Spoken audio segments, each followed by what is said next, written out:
Ladies and gentlemen, if anybody in the room is not currently reading David Stockman, you should be. Of course, as some of you probably remember, he was director of OMB under Reagan. He was a congressman prior to that. But far more importantly, from my perspective anyway, is that he wrote what I think is one of the most important financial books ever written, and certainly the most important financial book of the 21st century, called The Great Deformation, which not only explains the crash of 2008, but also explains so much about central banking and how it finances all kinds of evil in the decades prior. He has a new book out called Trumped, which somebody needs to get to Trump and have him read it ASAP, because I'm afraid without that, we are going to be lost in some kind of a cataclysm of spending.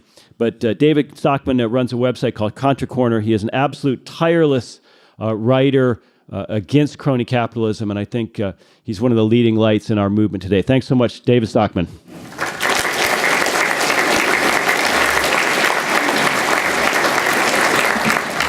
Well, thank you very much for that warm welcome. It's the first time anybody's applauded since way back in 1985 when they ran me out of Washington on a rail in the Reagan administration. But I really want to give my sincere appreciation to Jeff for saying a good thing about my book, The Great Deformation. Because when it came out in 2013, it was denounced by every point on the political compass, the Republicans and the Democrats and the liberals and the conservatives, and Wall Street hated it, and the military-industrial complex found it offensive, and it got denounced wildly, loudly by the neocons in the Congress and the social cons and the tax cons and the just cons, which is about everybody else left there. But I expected it to some degree, because I said, the book is saying we're heading to a terrible dystopia where the Fed is destroying capitalism, where Imperial Washington is wrecking the world with all its interventions, where we're going bankrupt because of this government that can't stop spending and borrowing. So I expected some blowback, let's call it. But, I thought at one point, one of the critics went way over the top, and that was your friend, Professor Paul Krugman, who, the day the book came out, wrote a blog called The Rantings of a Cranky Old Man. And that was what he had to say about my book. But, that was going so far that it even aroused my 88-year-old mother, who, upon reading his blog, shot me an email saying, "Doesn't he know? You were a cranky young man, too." And the point is that I think there are a lot of cranky people in America who responded to what I had to say, because within one day after that cranky old man blog, my book, and I'm not bragging here, went to number 4 on the Amazon bestseller list. And the only thing ahead of it was 2 diet books and something novel, a horror novel called The Walking Dead. So I thought, well, maybe there is an audience out there. But the true point of the matter is that it did end up number 3 on the New York Times bestseller list. And again, I'm not bragging, because after 3 years, they're still debating at the New York Times whether that was number 3 on the fiction or the nonfiction category. But in any event, I'm very happy to be here, to be part of this conference on war and peace. I think we're on the war part today, at least as a result of the events of the last couple of days. But I do want to give just a quick update, Jeff, on your point about the general getting all hot and bothered about the Tomahawks. Here's the news flash on the Tomahawks. They fired 59. 36 of them were duds that landed in the desert somewhere. 23 hit the airfields. None of them hit the runway. They're launching sorties today from the runway that we didn't hit. Not a single operable plane was taken out. What they did hit was 3 Butler buildings, otherwise known as hangars, and a graveyard for inoperable planes that have been sitting there for the last who knows how long. So the point is, this was kind of a random, crazy thing. Where did it come from? 2 days, no investigation possible, plenty of circumstantial reasons to think that this was a false flag, very much like what happened back in August 2013. Everybody's forgot about that, the Goda event, so-called. But when you go back and look at what some of the objective evidence is, investigations today, it's pretty clear that it wasn't launched by the regime. It was launched by local jihadist radicals who are trying to bait Obama into doing exactly what Trump did 2 days ago when he had foolishly put out that red line. I also want to, before we get into the main topic, want to welcome everyone. I was delighted to hear that there are people here from Mexico and Canada. And hopefully you'll come back next year, even if you have to leap the wall when the thing actually gets built. Jeff had a very good observation about the think tanks, which just have proliferated everywhere in Washington, and I'm going to talk about that. They all say the same thing. I turned on cable news Thursday night, and you couldn't find anything from MSNBC to CNN to Fox that said anything different. There are all these generals, all these consultants, all these think tank experts, all these National Security Council types, all saying the same thing. They were in war heat. And so it reminds me today, Jeff, that really you don't have a whole bunch of think tanks around Washington. You have a whole bunch of group think tanks. They all think the same thing because they're all paid by the same paymaster, which I call the warfare state. In a moment, we'll get into some of the detail, but it's a $1 trillion monster that basically feeds the prosperity of the Beltway. That's why I call it the Imperial City.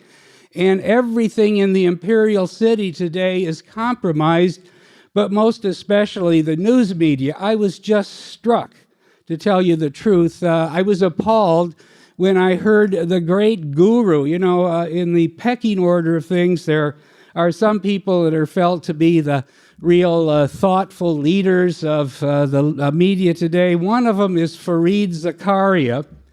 And when I heard him say on CNN Thursday night, as they were showing in the background all the flashing from the bombs hitting and so forth, that tonight Donald Trump became president because he was foolish and rash enough to launch an unconstitutional, illegal, unnecessary, pointless attack on an airfield in Syria, it sort of brought it all together and told me really what we're up against and why things like what Ron Paul is doing and what Mises is doing is so critically important, because there is a totally different view on what's going on in the world if you get your lens right, and if you're not part of this overwhelming groupthink consensus that is literally suffocating the machinery of government, the machinery of the mainstream media in Washington today. And that's why we're at this point, I think, that we're at. I also wanted, before I get into a little more substance, I want to acknowledge how much I admire and how grateful I am for all the work in behalf of the cause of peace. And that's really what it is that Ron Paul has done over so many decades. I consider him really a national treasure, a person that I've admired for the last 40 years since we both sat together in the Congress in 1978.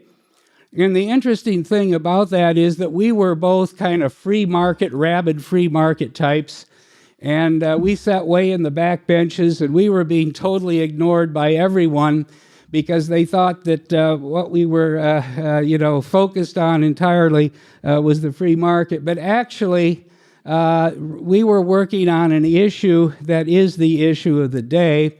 Ron was really, at that point, a closet peacenik, and little did they understand that I was a 30-year-old congressman at the time, and 10 years earlier, I'd been out on the barricades as a member of SDS protesting the war in Vietnam and really trying to disrupt the machine, and we've been going in the wrong direction ever since. And here we are today, and I'm more convinced than ever that what we were saying about the aggressive, expansionist, interventionist foreign policy then in 1968 that led to the folly of Vietnam, is even more true today.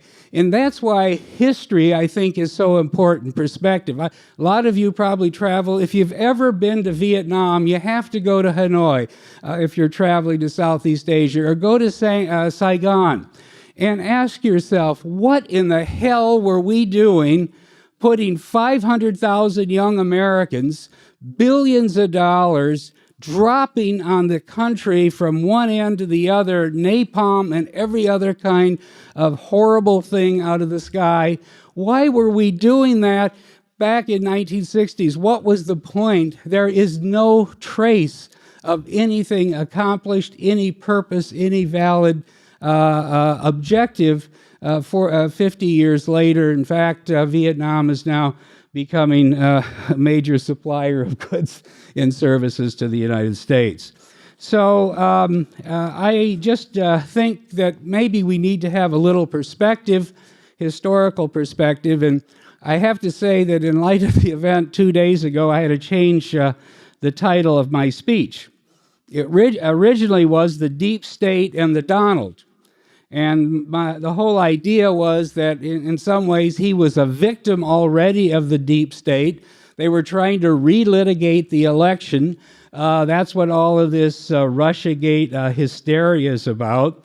And I thought, they're not going to win even if they wound and undermine him badly and even destroy his presidency, because at least he's an impetuous bomb thrower that would help to begin to, what the word I used was discredit and unmask this huge surveillance state that has grown up in the hysteria after 9/11.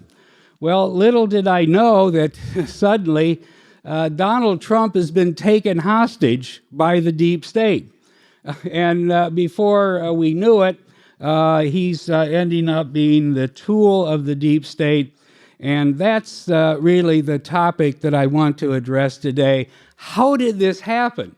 How did it happen so fast in a few days that a president that they were literally after attempting to drive from the very Oval Office, how did it end up that he did undertook the act that was so rash, so uncalled for?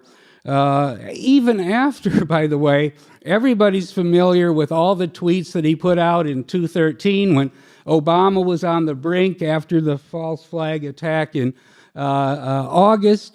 You read all of them. Don't do it. How can you get involved in a civil war when there are two sides and you want to fight both of them? It's none of our business. They haven't attacked us. There is no possible danger. The only thing you could do is compound and exacerbate the most complex sectarian battle, conflict, civil war that we've ever seen. So he was right then. He was right last week when he sent his Secretary of State out to say, regime change is done. That was one of the fundamental propositions of his campaign. Regime change doesn't work. That's not our role, obviously. And so here we are. In 3 days, the regime change is behind, thrown overboard. He had his neocon, ambassador to the UN saying the same thing. And since Nikki Haley basically reads out of the playbook that Samantha Powers left behind from the Obama administration, I'm sure it was tough for her to get out the words that we've decided not to take Assad out. But now here we are, and everything has changed, and he's back in the groove. So the question that I asked to myself was, well, what is the purpose of this attack after 2 days, no investigation of what really happened in Idlib province, in that little town where obviously it looks like they hit a ammo dump, and there could have well been, and there's plenty of suggestions that there were both regular ammunition and chemical weapons being stored there. But what was he possibly trying to accomplish if it's not regime change, if it's not taking out the entire Air Force and Army of the Syrians? What is he trying to accomplish? And the only thing that I can think of is that, and they've said it, Assad had to be punished. And so, the question comes to your mind, who appointed Donald Trump to be the global spanker-in-chief for any dictator or leader of a country that misbehaves? And that is not a basis for a foreign policy. That's not a valid basis for attacking any country. And if you want to be spanker-in-chief, why don't you take a look at the leader of Egypt, who was in the Oval Office a week or two ago? He's murdered thousands of his political opponents since he illegally took power in a coup several years ago. If you want to be spanker-in-chief and compel behavior, and this is the thing that Fareed Zakaria was saying, finally, the president has realized that there are standards in the world, and it's the job of the United States to enforce those standards, and if occasionally we have to use military power, let's do it. He was applauding that. Well, then where are the standards in this horrendous civil war that's going on in Yemen? We are arming the Saudis with every kind of destructive device, bomb, missile, drone that there is. They wouldn't have the firepower that they do without all this U.S.-supplied munitions. So far, 10,000 civilians have been casualties, 4,000 killed, men, women, and children, weddings, and all the rest of it, 6,000 injured. Many of them from cluster bombs, which are supplied by Textron to the Saudi government that is using it on the civilian population of Yemen. So if you want to be the spanker-in-chief, bring in the king of Saudi Arabia and, give him a whack or two. The point is, it makes no sense. There's no justification for it. And yet, that's about the only thing that I can think of that Donald Trump may be up to. So the question that I want to kind of try to answer a little bit is, how in 77 days did this outlaw, renegade, guy who said a few things in the campaign that made sense, like let's make a deal with Putin, we don't have to have a war with Putin, let's get out of the Middle East, regime change has been a disaster, we've got rubble and destroyed states and millions of refugees and blowback of every time, everywhere. He said all this. How in 77 days is he doing something as stupid, as immoral, as short-sighted, as impulsive, as starting a major conflict with the Assad government and getting exactly into harm's way with Russia and all of its allies that are on the ground there, the Iranians, Hezbollah, and all the rest of them? How did this happen in 77 days? And I think what I would like to do is suggest that the deep state or the warfare state or whatever you want to call it has gotten so massive, the military, industrial, congressional surveillance complex and so forth, that it envelops everything that enters the imperial city, that enters the White House, the Oval Office, and therefore the kind of challenge and problem and threat really that we face from this thing is far greater than almost anybody could imagine if they could even take down Donald Trump within such a short period of time. Now let's just say how big it is. I call it the trillion-dollar monster. And that's because if you take the $600 billion that's admitted to in the defense budget, you add about $50 billion for security assistance and foreign aid and all the rest of it, you add another $70 billion that goes into homeland security and an extension of the warfare state at home, $180 billion for veterans. And after all, we're spending $180 billion on veterans because we've had all these wars since Vietnam, since the last 50 years that have been pointless, and we've ended up with all of these young men and women who need medical care or compensation or pensions and so forth. None of that ever should have happened, so charge it to the warfare state. Add a little bit of carry cost for the debt, which is now $20 billion, and you got a $1 trillion monster with funds flowing in every direction.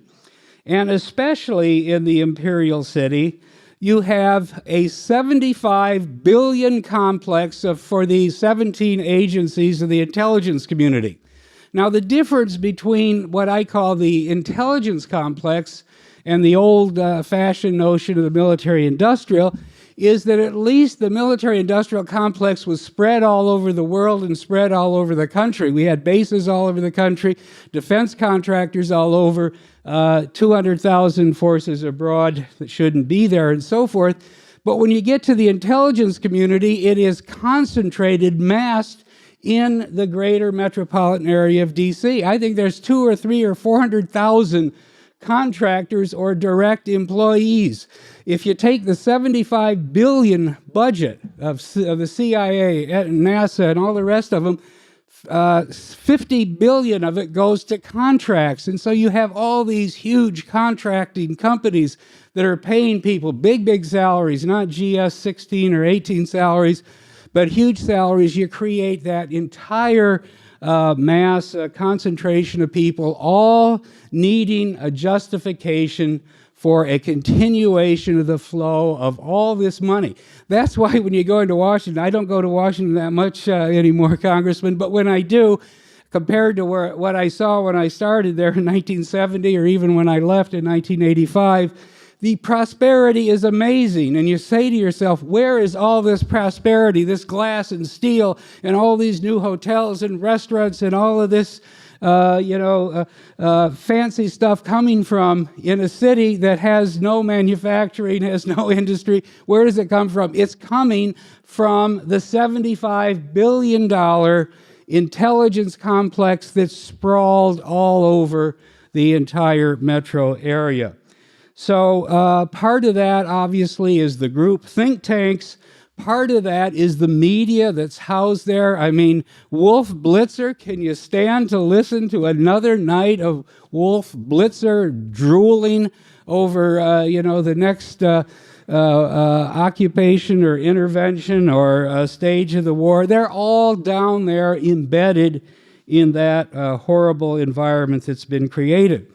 Now, my point is that if there were some kind of existential threat to the very future of our society, of our democracy, of our system, some horrible, immense, powerful, terminal threat to our existence, maybe that would be a justification for what we have. But I want to spend a couple minutes telling you that the real secret, and we need to get it out and sort of preach the gospel, is we have no serious industrial, technological, military threat anywhere on the planet. Instead of an existential threat, we have less of a threat than we've had since 1917 when Wilson foolishly put us into the First World War.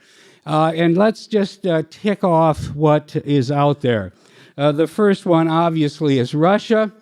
And that's a joke.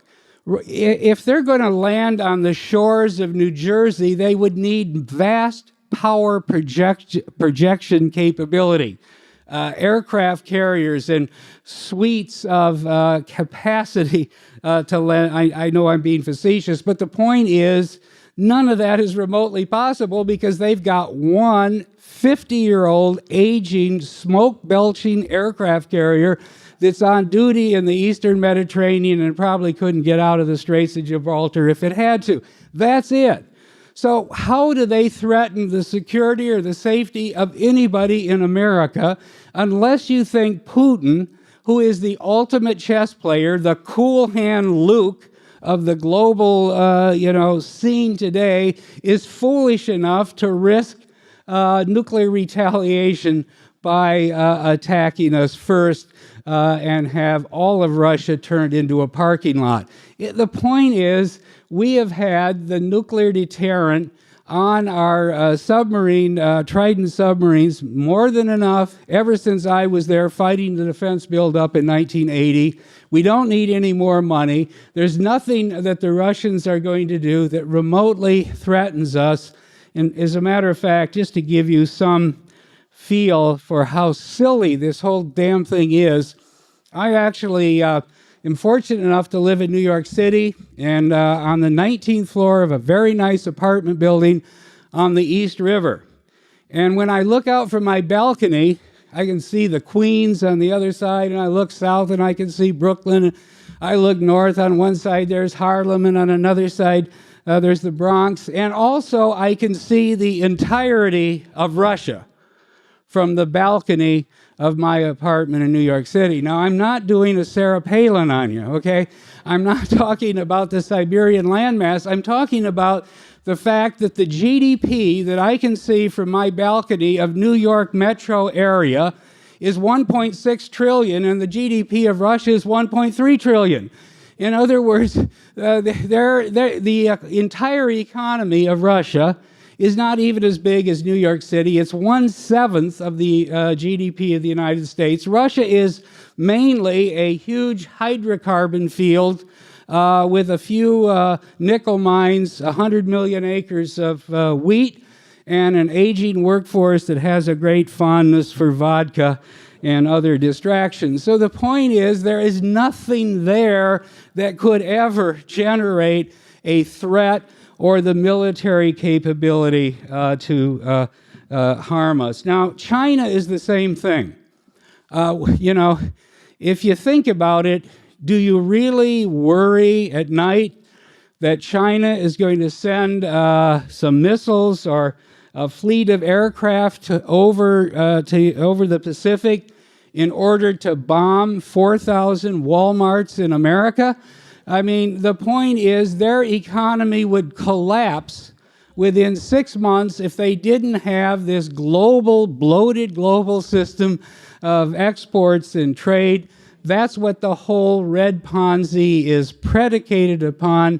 And if they want to build sandcastles in the South China Sea, more power to them. But they aren't a threat to us, and frankly, they're not a threat to any of their neighbors either, because they depend on a huge supply of raw materials coming up through the South China Sea into their ports, and all the intermediate products that come from all the nearby countries like South Korea, Taiwan, Malaysia, and so forth. Now, my point today is, can't we learn a lesson from the demise of the Soviet Union in the 80s? You know, one of the things I had to do over and over when I was in the budget office was fight this massive buildup of defense spending that Reagan got convinced to do, when the Soviet Union was dying on its own accord because it was predicated on a centralized socialist controlled economy that was falling apart. And the only thing we really needed to do was just wait it out, and sure enough, it did. It wasn't the Reagan buildup. It wasn't Star Wars. All the money that went into that Reagan buildup ended up, ironically, going into conventional weapons. It didn't go into strategic defense. It didn't go into strategic offense. It went into tanks, and it went into a 600-ship Navy and more aircraft carriers and more cruise missiles and Tomahawks and so forth.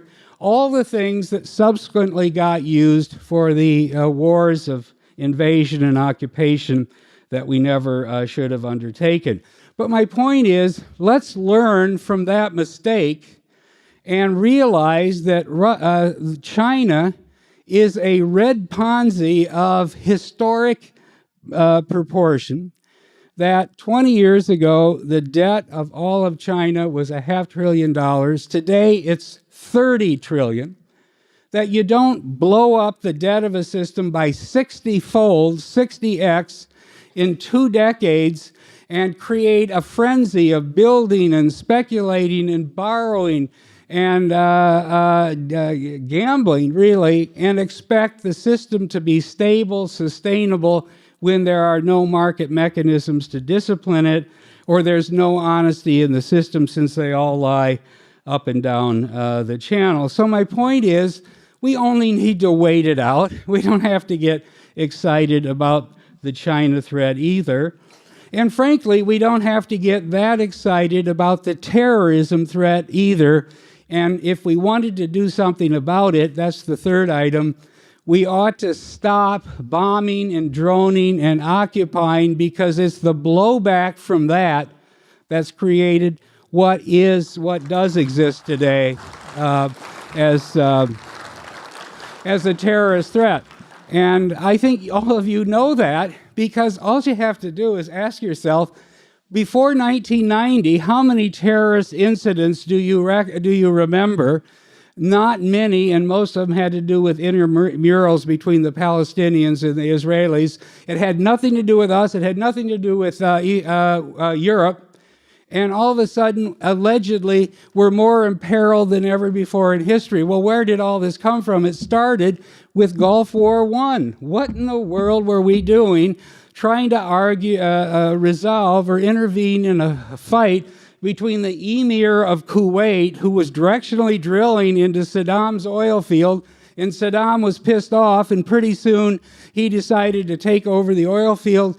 And the next thing we knew, George Bush said, "This will not stand." We had 500,000 troops on the sands of Saudi Arabia. The Mujahideen that we had armed and trained to fight the Soviets became offended because we were defacing the Holy Lands, and the next thing we knew, we ended up where we are today. But the point is, stop the intervention. The blowback will die out. The threat will eventually disappear. But beyond that, they're not coming over here anyway. And I just have to get this point across. I had it in my book that I wrote on Trump. And that is, I got very upset during the campaign when he was talking about terrorists everywhere, lurking behind every bush. So I went and checked it out. And it turns out, if you take this time frame, which is 15 years, between 9/11 and that last unfortunate incident done by the lone wolves in San Bernardino, which I think was December 2015, in that period, 420 Americans were killed by lightning, okay? And 6 Americans, civilians, were killed by terrorist acts outside of military bases. So that gives you a little bit of perspective about the fact that 99.9% of the American people in the towns and cities and villages and farms of America are not imperiled by terrorists.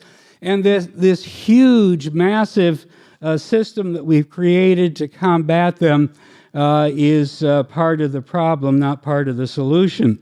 And, so it leads to the system to keep itself alive leads to what I call endless false narratives, because if there isn't an enemy, if there isn't an imminent threat, if there isn't danger lurking everywhere, even if it's more from lightning than it is from terrorists, then over time it becomes hard to justify all of this money that is being wasted in this massive system.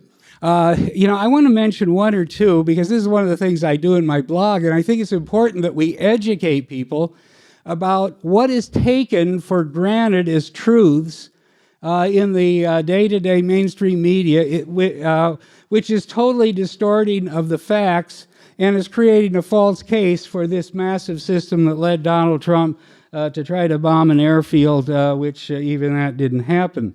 One of them is Russia is an expansionist power, and if they can't get to the New Jersey shores, they're going to take over all of Europe. And how do we know that? Well, because allegedly they occupied Crimea. All right, now here are the facts on Crimea. Catherine the Great bought Crimea for hard gold money in 1783 from the Turks, who were desperate for cash. It was a stalwart part of Russia for 200 years. Sevastopol, the main port, became the home port for the Black Sea Fleet, the heart of the Russian Navy under czars and commissars alike. And it was not until 1956, after being in the heart of the Russian Empire. In fact, the charge of the Light Brigade occurred in Crimea, and it was the occupying invaders who were charging the English, and it was the Russian patriots who were defending the homeland. That's the point. But it wasn't until 1956, after the succession of Stalin was resolved and Khrushchev had killed off his two rivals. And Khrushchev, as you remember, was a Ukrainian, so in a night of drunken celebration with his comrades from Kiev and the Ukraine, they decided they would transfer in the Soviet Empire Crimea from Russia to the Ukraine. That's how it happens. So we're supposed to start a war today in order to compel Russia to return Crimea because of invasion that we helped, or a coup that we helped start in 2014. My point is, Crimea has been part of Russia and provided them with a warm water port for 173 years, which is longer than California has been part of the United States when we got our warm water port, in California. The point is there are a lot of these that we could talk about. One other that I just want to mention, and then I'll take some questions, is, we're constantly being told that they need these billions of dollars to do the policing on the homeland, all this homeland security stuff, because there are terrorist cells everywhere.